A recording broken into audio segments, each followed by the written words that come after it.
자, 그런데 6시에 출구조사 결과가 나왔을 때 참 많은 사람들이 당황하고 깜짝 놀랐습니다. 출구조사 결과와 실제 개표가 상당히 다른 경우가 많았는데요. 지금 저기에 언급된 분들 이준석, 김재섭, 나경원, 권영세, 안철수, 김은혜 출구조사에서 모두 진다고 나왔거든요. 근데 실제로는 모두 당선됐습니다. 특히 이 나경원 후보 같은 경우는 6.4% 차이가 났어요. 실제 개표와 출구조사가. 그야말로 지옥 같다 천국으로 온 그런 케이스인데 김대현 평론가님, 사실 72억 들여서 출구조사를 했는데 사전투표도 많았고 이 출구조사가 정확하지 않을 수밖에 없는 그런 이유가 있습니까? 어떻게 보십니까? 우선은 사전투표 제도가 사실은 한 10년 이상에 거쳐서 쭉 정착이 되다 보니까 네. 사실은 이번에도 전체의 투표를 한 유권자의 한 절반 정도가 사전투표를 했지 않습니까? 근데 공교롭게도 여론조사 기관이 이 사전투표를 한 유권자들에 대한 조사를 조사 대상에 포함시키지 않습니다. 그러니까 출구조사에 포함시키지 않고 나중에 별도로 전화라든가 이런 걸 통해서 이걸 보충 보완하는 작업을 통해서 이제 최종적으로 출구조사 결과를 만들기 때문에 여기에 상당한 오차가 존재할 수밖에 없다. 또 한 가지는 이 정권 심판론이 워낙 공고하고 강하게 작용을 하다 보니까 여론조사에 응하는 일부 그러니까 보수 지지자, 보수 유권자들이 상당 부분 좀 좀 숨은 거 아니냐라고 하는 이런 분석도 있고요. 또 한 가지 제가 이제 이건 꼭 지적하고 싶은 부분인데 여론조사가 너무 빈번하게 이루어지다 보니까 저 같은 경우도 여론조사 전화가 오면 거의 받질 않습니다. 그러니까 일부 유권자들은 아예 앱을 설치해서 여론조사 기관에서 전화가 오면 그냥 차단을 시켜버리는 뭐 이런 장치도 있다고 하더라고요. 뭐 여론조사 공해다 이런 말도 있어요. 맞습니다. 그래서? 그러니까 이렇게 공해로까지 받아들여지는 여론조사에 대한 응답자, 이거를 충분히 시간을 두고 응답을 하는 그 응답자의 어떤 그 특정 층이 그러니까 전체를 대변하지 못하는 그런 한계도 좀 있었던 것 같습니다. 그래서 앞으로 정확도를 높이려면 이런 부분에 대한 좀 보완이 필요할 것 같고, 또 일각에서는 뭐 60대 이상의 이 유권자들이 사전투표에서 많이 나온 거 아니냐라고 하는데, 물론 투표를 독려했기 때문에 보수정당 뭐 그럴 수 있습니다만, 하지만 조국도 송영길도 심지어는 이재명도 이제 60대입니다. 그러니까 60대 이상의 유권자가 지금 현재 민주당에 있는 세력과 완전히 다른 세계, 다른 생각을 가지고 있는가? 꼭 그렇지 않을 거고, 저는 그래서 40대가 국민의힘을 떠나 있는데 국민의힘에서 이번 선거에서 마찬가지로 40대의 표심을 잡기 위한 나름의 노력을 했는가에 대해서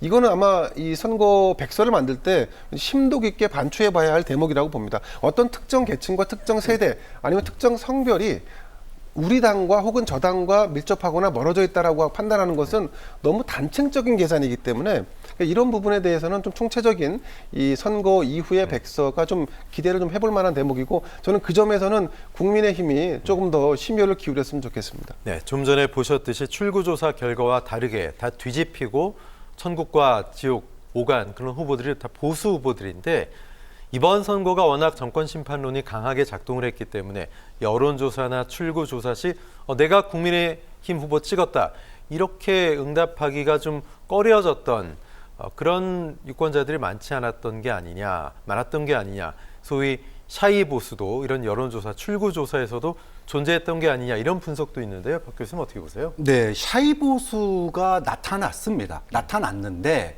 나타난 지역을 보면은요, 전통적인 보수 텃밭 지역 또는 우세했던 지역, 여기를 중심으로만 샤이 보수가 나타났어요. 이거는 이제 우리가 눈여겨볼 필요가 있는데, 예를 들어 충청 지역 같은 경우에는 보수의 결집이 없었습니다. 대표적인 스윙보터 지역이거든요.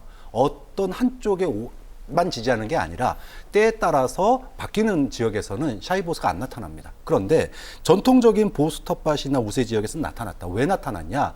여론조사 깜깜이 기간 동안에 국민의힘이 읍소 전략을 펼쳤습니다. 백석이 무너지면 윤석열 대통령이 탄핵당합니다. 그러니까 우리 지켜주세요. 이게 일주일 동안 한 얘기예요. 여기에 보수층이 응답한 겁니다. 아무리 내 자식이 미워도 내 자식이 죽는다는데 감싸 안을 수밖에 없는 겁니다. 지금 실제로도 여론조사, 그 전 여론조사도 그랬고, 그 기간 중에 여론조사, 깜깜이 기간 중에 여론조사도 제가 확인을 했더니 민주당의 200석 이 얘기가 실제로 그 여론조사에 나타나고 있었어요. 네. 그러면 이 부분에 대해서 결국은 지지층들이 결집할 수밖에 없고, 이게 최대 피해자가 낙동강 벨트예요.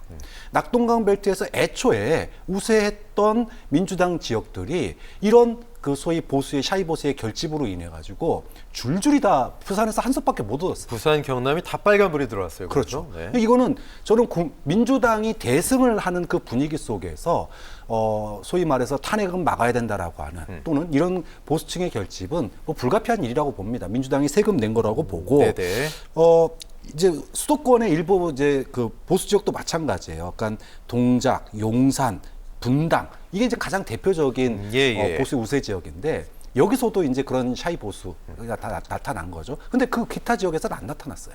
이런 걸 보면 제한적이지만 읍소 전략이 어쨌든 절반의 성공을 거둔 면은 있다. 그런 점이 저는 뭐 이번 여론조사 출구조사와 좀 달랐던 지점이고 그래서 우리 다시 한번 여론조사는 추세만 봐야 된다. 그 숫자 그대로 네. 보면 역시나 틀리는구나. 이걸 또 한번 보게 되는 것 같습니다. 네, 출구조사에서 진다고 나왔다가 개표 결과 이겼던 후보. 저는 가장 좀 화제가 됐던 그 당선인 가운데 개혁신당의 이준석 후보 그리고 도봉갑의 김재섭 후보 이 두 분의 승리를 상당히 좀 굉장히 보수적으로 바라보느냐 아니면 좀 희망적으로 바라보느냐 이게 좀 시각이 나뉠 것 같아요. 김대현 프로가 어떻게 보셨습니까? 이준석의 승리, 김재섭의 탈환. 우선은 이제 이준석 경기 화성에서 화성을이죠. 네, 화성을에서 살아 네. 돌아왔는데 저는 국민의 선택이 굉장히 그 획기적이면서 또 탁월했다라고 평가를 하지 않을 수가 없습니다. 한 달 만에 된 거예요, 이게. 그렇죠. 그죠? 한 달 만에 된 거고. 근데 또 특히 이 지역 동탄이라고 하는 지역이 사실은 도시가 형성된 게 채 10년밖에 되지 않았고 대부분의 유권자들이 그러니까 거주민들이 다 아파트에 삽니다. 그러니까 단일한 지역구가 신생된 지역구에서 뭔가 새 정치를 바라는 새 정치를 슬로건으로 내건 이준석을 선택했다는 것은 네. 사실 우리 정치에 시사하는 바도 굉장히 크고 앞으로 새 정치를 하겠다는 인물들이 어떻게 선거 전략을 짜면 될지에 대한 그런 모범 답안도 됐다라고 생각을 하고 그리고 더더군다나 지금 여야에 이렇게 이제 사실 거대 양당이 우리 정치를 이끌어왔던 부분 그 부분의 패단을 지적하고 뛰쳐나온 세력 저는 사실은 뭐 그 새로운 미래도 있고 뭐 조국신당 혁신당도 있다라고 합니다만 실제로 뭔가 실제를 가지고 그리고 정치를 새롭게 갖고 가나가겠다라고 하는 이 캐치프레이즈의 컨텐츠를 얹은 정당은 개혁정당이 거의 유일하지 않았나라고 평가를 하는데 그런 점에서 불과 3석밖에 되지 않습니다만 뭐 천하람 그다음에 이소영 그다음에 이준석 이렇게 3석이 됐습니다만 이 정치 집단이 과연 국민의 힘으로 흡수되지 않고 네. 자생적으로 정치적인 어떤 완충제 역할을 해낼 수 있을까에 대한 기대를 해봅니다.